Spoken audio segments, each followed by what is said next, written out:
valued her quiet independence in Portland, treating her home as a sacred sanctuary. But one late afternoon, a flood of strange notifications shattered that peace. A fake social media profile was using her exact name, her home address, and her most private family photographs. The digital ghost of her identity was haunting her own screen, turning her safe haven into a place of quiet dread. How did strangers get access to her personal life?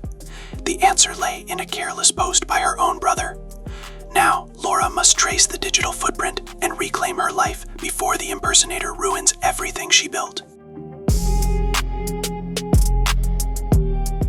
The Portland afternoon sun cast long shadows across the quiet home office. Laura sat at her wooden desk, reviewing her monthly credit card statements with a red pen in hand. The house was perfectly still, save for the rhythmic ticking of the hallway clock. Her laptop screen glowed softly in the dim room, illuminating her focused expression. She was 68 years old, and she valued her independence above all else.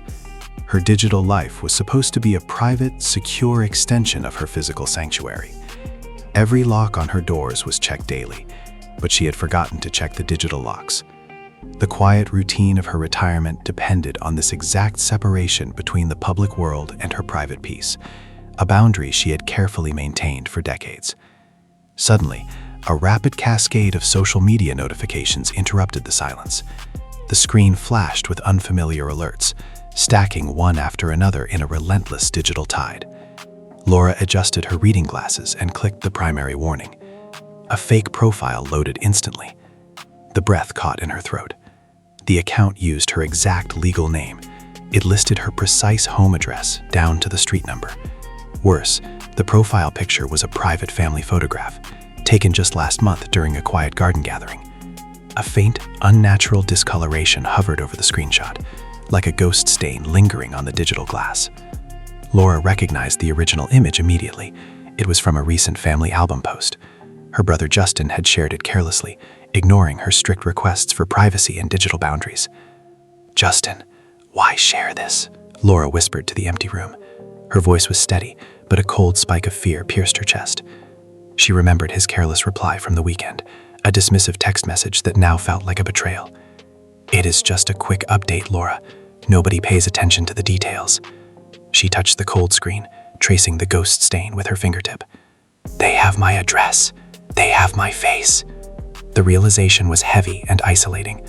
Her trusted family circle had inadvertently handed a stranger the master key to her life. The digital boundaries she relied upon had collapsed entirely.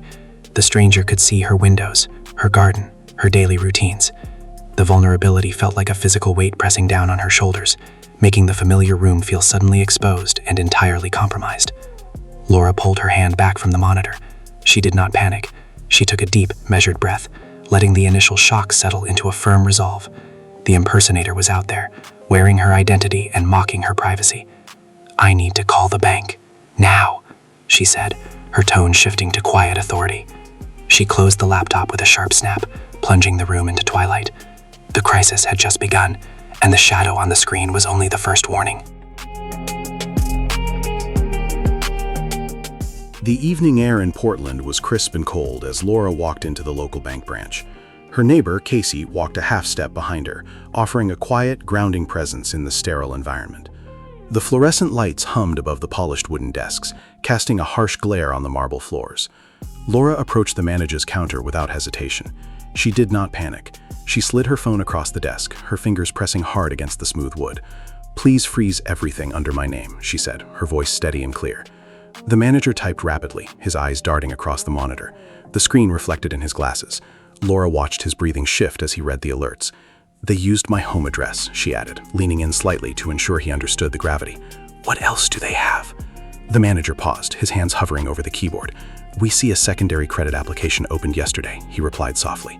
"Approved under your address." Laura pulled her hand back. The financial threat was paused, but the breach was deeper than she thought. Casey placed a gentle hand on Laura's shoulder. "Take a breath, Laura. We are doing this right," Casey murmured. Laura nodded, pulling a small notebook from her purse to write down the reference numbers. She was shifting from a shocked victim to a methodical defender. Leaving the bank, they walked down the quiet street to the local police station. The autumn leaves crunched under their shoes, the only sound in the cooling evening. The precinct was calm, smelling of old paper, floor wax, and stale coffee. Laura sat in the reporting area and handed over her printed statements. The officer reviewed the documents, nodding slowly as he cross-referenced the dates. He explained the standard procedure for filing an official report, his tone professional and reassuring. Laura listened carefully, absorbing every instruction without interrupting. The officer typed the details into the system, the rhythmic clacking of the keyboard filling the small room. The printer in the corner whirred to life. The officer tore off the sheet and handed it to her. As Laura looked at the official identity theft report, she noticed a faint, unnatural discoloration on the paper.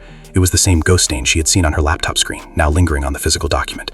She folded the paper carefully and placed it in her wallet. "I am locking every physical door," Laura dosed Casey quietly, "but they already hold the digital master key to my life." She stood up, her posture straight. The first step was complete. The local library was perfectly quiet, smelling of old books and polished wood. Laura sat at a public computer in the back corner, away from the main reading area. The screen glowed softly in the dim aisle, casting a pale light over her focused expression. She logged into the social media platform using a secure, temporary session, careful not to save any credentials on the public machine. The fake profile was still active. It was no longer just sitting there as a static page. It was actively sending messages. Laura watched the chat window with steady eyes. The impersonator was messaging her friends, asking for private details and verification codes under the guise of a sudden emergency. A faint, unnatural discoloration hovered over the digital text on the screen. It was the same ghost stain she had seen on her laptop and the police report. The digital violation was leaving a mark everywhere it touched, spreading like ink through water. Her phone vibrated against the wooden desk, breaking the silence. The caller ID showed Justin. Laura answered, keeping her voice low and steady so not to disturb the other patrons. "Laura, you need to see this," Justin said. His voice was tight with panic, lacking the usual casual confidence he carried. "They are asking my friends for bank codes. I did not post anything else, I swear." Laura kept her breathing measured. She looked at the ghost stain on the screen, watching the impersonator type another urgent request. The breach was not contained. It had jumped from her identity to his network, using his trust to accelerate the deception. "Do not reply to them," Laura said calmly. Her tone was quiet but firm, anchoring the conversation. "I am handling the source. We will secure our network together." "I am so sorry," Justin whispered, the guilt heavy in his voice. "I just shared one photo. I did not think anyone would use it like this." "We will fix it," Laura replied, her gaze never leaving the screen. "But you must tell everyone in your circle to ignore the messages. Do not click any links they send and do not give out any numbers." She ended the call and placed the phone face down on the desk. The library remained perfectly still around her, the only sound the distant hum of the ventilation system. Laura looked back at the screen. The fake profile was still typing, the cursor blinking in a relentless rhythm. The threat was spreading faster than the official reports could stop. She closed the browser window, breaking the connection. The ghost stain vanished from the screen, but the danger was still out there, moving through the digital wires. Laura stood up and gathered her coat. She was no longer just protecting her own home. She was the shield for her entire family. She walked out of the library into the crisp Portland afternoon. The sun was setting, casting long shadows across the pavement. She had a list of family members to call. The digital ghost was loud, but her resolve was louder. The library remained perfectly still as Laura returned to the wooden desk in the quiet corner. She pulled her personal phone from her coat pocket, the screen glowing softly in the dim aisle. She did not panic. She took a slow, measured breath and opened her secure browser. It was time to close the digital doors and reclaim her space. She logged into her primary accounts, her thumb moving steadily across the glass. She typed a new, complex password, ensuring it contained no familiar dates or names. She confirmed it. Then she navigated to the security settings and enabled two-factor authentication. The screen prompted her to verify her identity through a secondary method.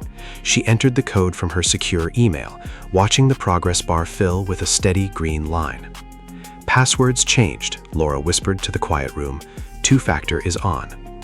She opened her family group chat. The impersonator had used her name to trick her relatives, exploiting their trust. She needed to cut off their access to her network and warn them clearly. She typed a firm, unambiguous message. "Do not trust any messages from me or Justin," she sent. "Do not click any links. I am handling the breach." A moment later, her phone vibrated. A reply appeared from Justin. "Understood," the message read. I am locking my accounts too. I am so sorry, Laura. Laura nodded slowly. She appreciated his response, but apologies could not erase the breach. She opened her main social media profile to verify the lockdown. The settings were fully restricted, visible only to approved connections. As she stared at the secured account screen, she noticed a change. The faint, unnatural discoloration, the ghost stain that had lingered on her laptop and the police report, was fading. The digital violation was losing its grip. The stain vanished completely, leaving the screen clear and bright. She had reclaimed her boundaries. The impersonator was locked out. But as she prepared to close the browser, her phone buzzed again. It was not a message from Justin. It was an automated alert from a secondary cloud storage service she rarely used for old family archives. New device login detected, the notification read. Location unknown. Laura's hand paused over the screen. The ghost stain was gone from her main profile, but the intruder had already copied her files before she locked the doors. The digital ghost was locked out of her accounts, but it still held her private life in its hands. The quiet tension in the library returned, heavier than before. She had secured the house, but the thief was already inside the walls.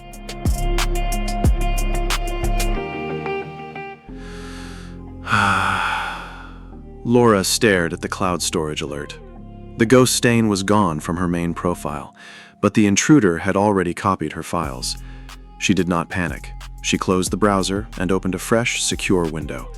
She navigated directly to the official support page of the cloud service, typing the web address manually to avoid any compromised links.